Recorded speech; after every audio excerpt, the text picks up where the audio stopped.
गर्मा गर्म तंदूर की रोटी घर में ओवन में, क्या बात है जनाब। तो आज जो रेसिपी है वो आप देख रहे हैं, जान गए होंगे। तंदूर की रोटियां हम बनाने लगे हैं अपने घर में। बिल्कुल तंदूर के स्टाइल की हैं ये। इनका जायका, इनकी शक्ल, इनका फ्लेवर, हर चीज़ बिल्कुल तंदूरी रोटी जैसा है। ये देखें, इसका टेक्सचर भी कितना तंदूर की बाज़ार की रोटी जैसा है। और इतनी आसान है ये, इतनी इंस्टेंट है, इतनी बजट फ्रेंडली है। बाहर की रोटी से जल्दी आप घर में इसको बना लेंगे। एज ऑलवेज रिटन रेसिपी मेरी वेबसाइट पे है thehomemakerbaker.com। तो चलें रेसिपी की तरफ आते हैं। तो सबसे पहले मेरे पास है यहाँ आटा। कितना? 2 कप। आप मैदा भी ले सकते हैं, लेकिन फिर वो रोटी नहीं रहेगी, वो शायद नान की तरफ ज़्यादा होगा। तो सेहत को ख्याल रखें, रोटी बनाएं, होल व्हीट फ्लावर खाएं। और इसको मैंने छान लिया था।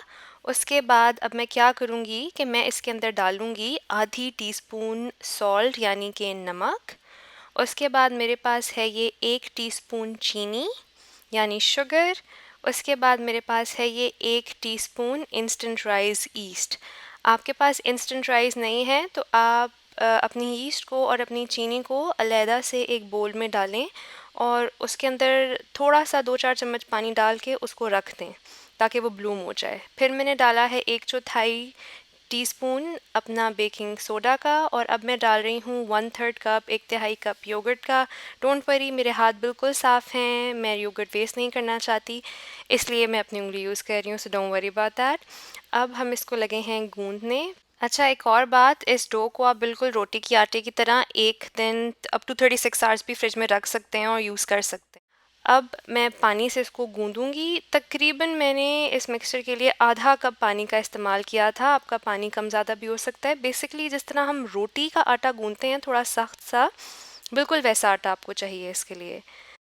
तो ये मैंने 10 मिनट के लिए इसको रखा था, 10-15 मिनट के लिए। इस पे मैदा वगैरह नहीं लगेगा, आप ऑयल लगा के इसको बेलेंगे।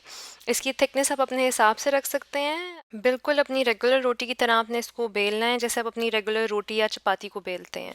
तो ये अभी मैंने अपने साइड पे रखा हुआ है तवा, जिसको मैंने हाई फ्लेम पे गर्म कर लिया था।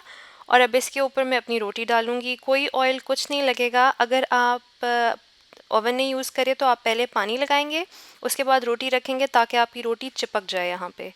और उसके बाद जब नीचे से आपकी रोटी पक जाएगी, जैसे ये देखें ऊपर बबल्स आना शुरू हो गए हैं, तो मैं अब इसको ओवन में डालूंगी। आप इसको तवे को फ्लिप करके अपने चूल्हे की आग या हीट के थ्रू कुक करेंगे।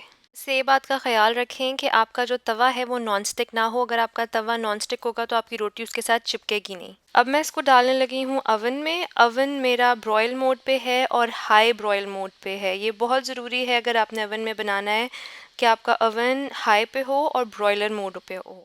ओवन में पकाने का इसका कोई फिक्स टाइम नहीं है, हमने बस अपनी रोटी को अच्छे तरीके से फुला लेना है और ब्राउन करना है। मेरी एक बहुत बहुत अच्छी, बहुत करीबी सहेली कहा करती थी कि जब कोई चीज़ बेक होती है इस तरह तो दिल ब्लूम करता है। तो देखें कितना अच्छा हमारा दिल ब्लूम हो गया है।